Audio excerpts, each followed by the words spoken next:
Ho, ho, ho! What book are we going to read now? The Angriest Monster on Mill Street, written by Sarah Sparks and illustrated by Sifa Vendez. Get ready for this one, because the monster in this book is going to cause quite the trouble. I'll pop the pages on the screen as I read so you can follow along with me. Meet Albie, the angriest monster on Mill Street. Albie was small, tiny toes, ears, and nose. But his temper was big, and boy, could it grow. When he didn't get his way, he would throw a great fit. He would shout. He would scream. He would kick. He would hit. Then one day, Albie's temper grew bigger than ever before. He grumbled and growled and let out a roar. Anger bubbled and boiled. It fizzled and popped. He clenched both his fists.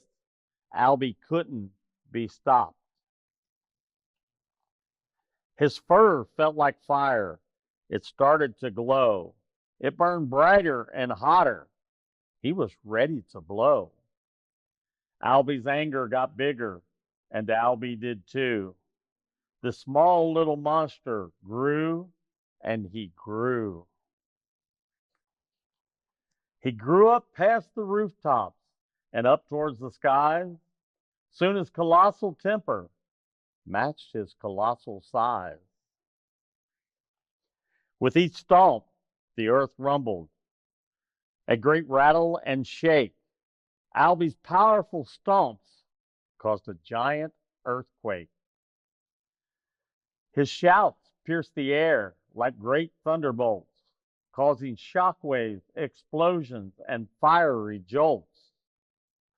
Whoosh! He huffed and he puffed, his fury so grand, he stirred up tornadoes that swept across the land.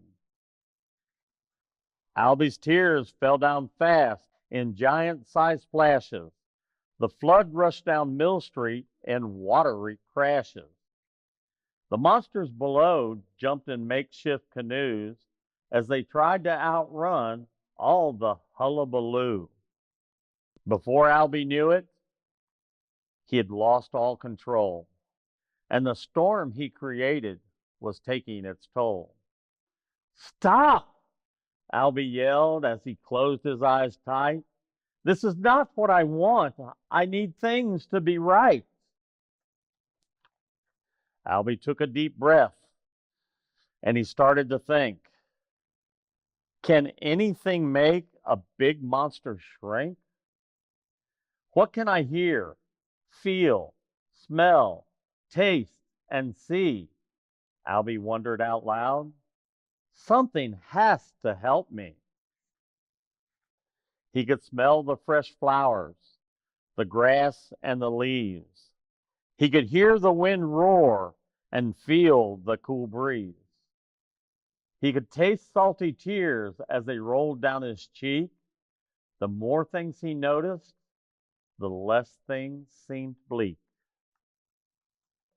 There was such a big mess unfolding below, but up in the sky, there, he saw a rainbow.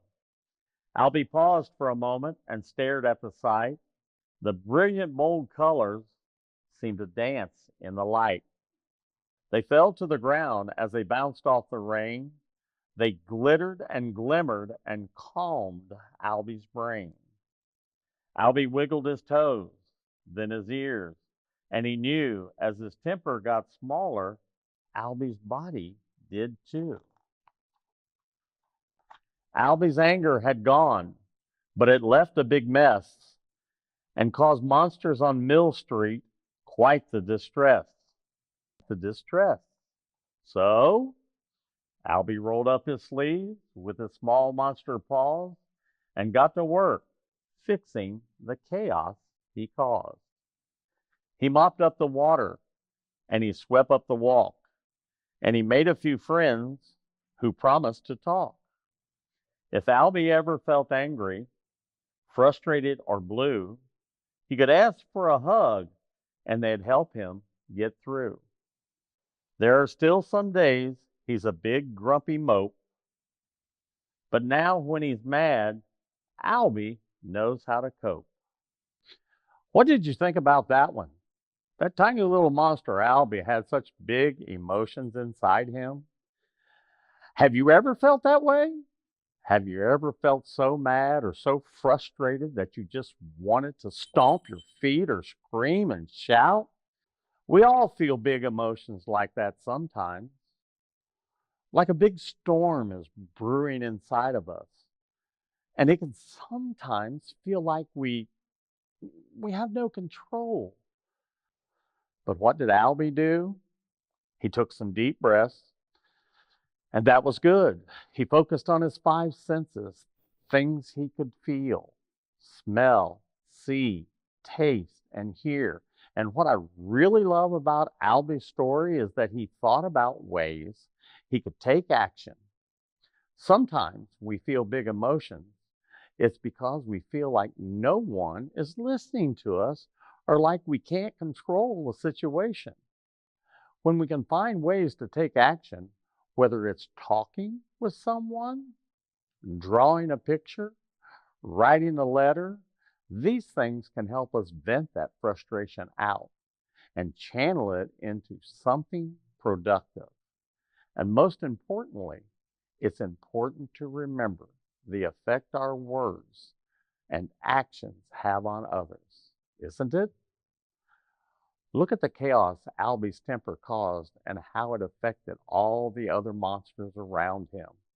I just think it's so important that we take responsibility for our actions and try to help fix things and apologize when those actions may have caused trouble or hurt others.